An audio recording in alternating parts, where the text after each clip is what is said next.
Well, good afternoon, everyone. As you all know, we are spending a good amount of our time and energy here in the Senate on nominations these days.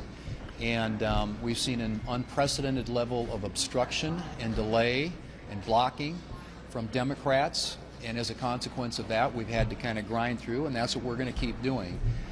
If you look at just the historical precedent with regard to noms, we have never seen in history anything like what the Democrats are now doing. As of this date, back in 2021, Joe Biden had gotten 46 nominees confirmed either by voice vote or unanimous consent.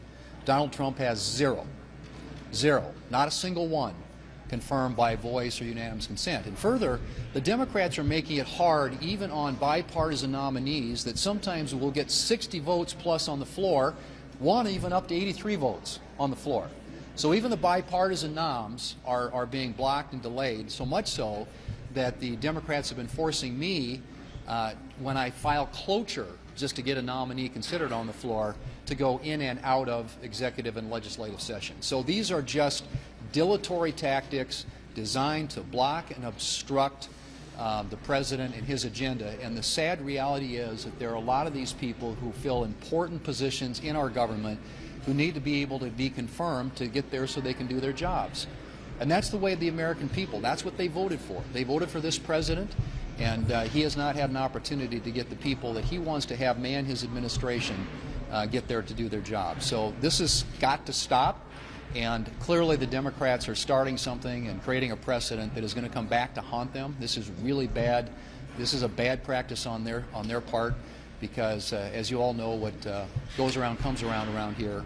And I think, regrettably for the Democrats, they're going to rue the day if they keep this practice up. So I am hoping that they will work with us, come to their senses in the next few days here to try and put together a package of nominees. There are a whole bunch of bipartisan nominees that are out there that are available for consideration right now. But this simply is, again, I've said it before, but it is. It's Trump derangement syndrome on steroids with the Senate Democrats. There are Senate Democrats who actually do want to work on getting some noms through the process, but their leadership is blocking that.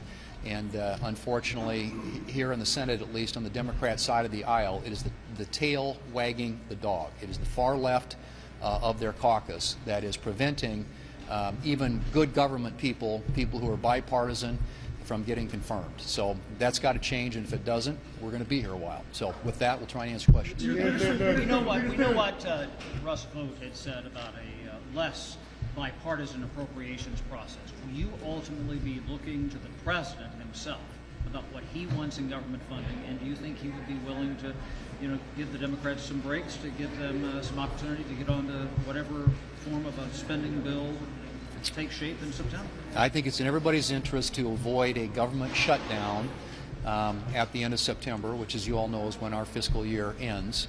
And obviously, in order for that to happen, it's going to take some cooperation from Democrats. So I think the president is prepared to negotiate. He's proven that in the past. And obviously, we have bills on the floor right now, or a bill on the floor, which are trying to convert into bills to make it a package of bills to consider to keep the appropriations process moving forward. And obviously, we are all very concerned on our side of the aisle in finding ways to make our country more fiscally sustainable and to find savings within the appropriations process and the other areas of government funding that fall under the mandatory side of the budget.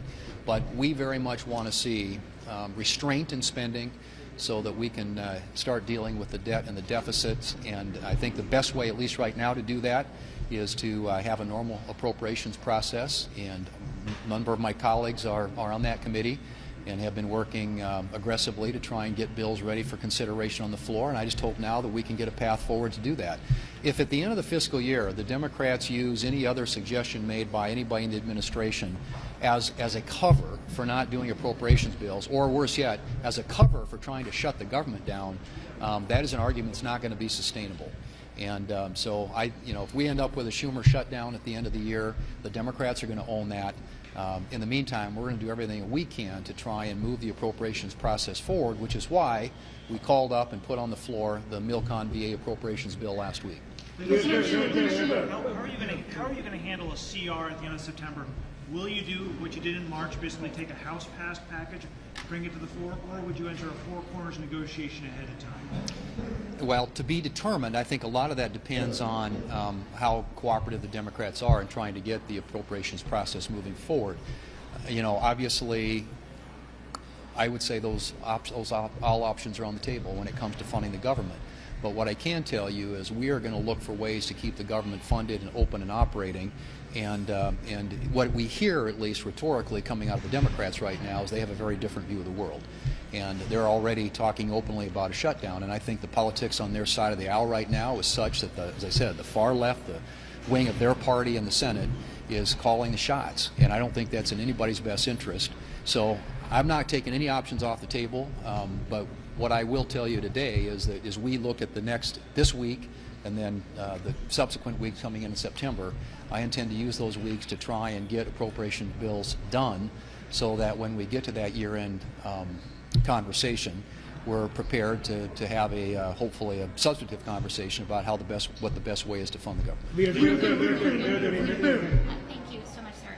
You have a situation now where the president says the images coming out of Gaza are bad. He's thinking about opening food centers there. You have a Republican, Marjorie Taylor Greene, calling it a genocide. You have American support for Benjamin Netanyahu slipping. What do you say? Well, I think that I share the president's view. I think that the humanitarian thing, obviously, when you see people hurting and in need like that, is to want to help meet that need and alleviate that pain. And so I think our government and I think other governments around the world, other nations, are very interested in doing what they can to make sure that people who, through no fault of their own, are being harmed by what's happening there. But you got to understand too that when you've got a terrorist group like Hamas operating in that region, they're going to intercept and divert a lot of that food aid that's going in there. And I think that's the challenge that the Israelis have, that's the challenge that we have, and other nations around the world who are trying to step in and help. But I think all of us want to see obviously a peaceful solution there that gets the hostages freed and ends the reign and rule of Hamas in the region.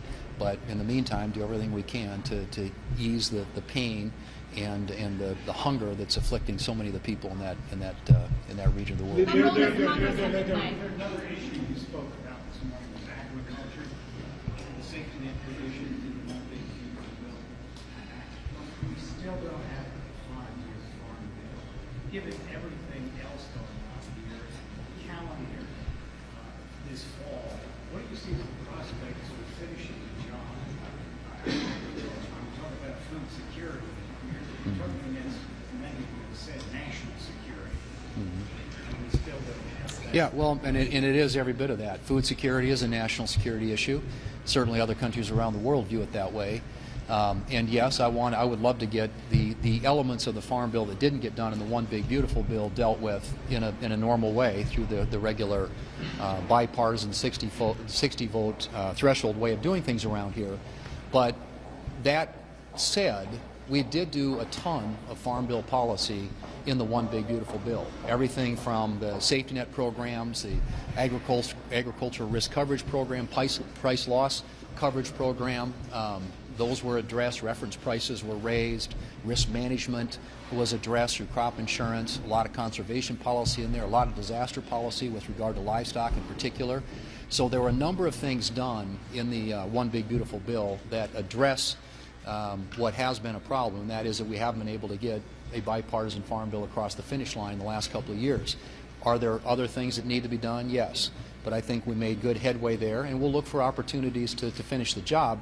But remember, it's hard to find time to do things on the floor when you're spending all your time on nominations, which is where we are right now. And if the Democrats, they can change that if they want to, but it's very hard to do substantive legislation at a time when we're dealing with personnel 24/7, which is the situation we find ourselves in right now. And as I said, that's going to change.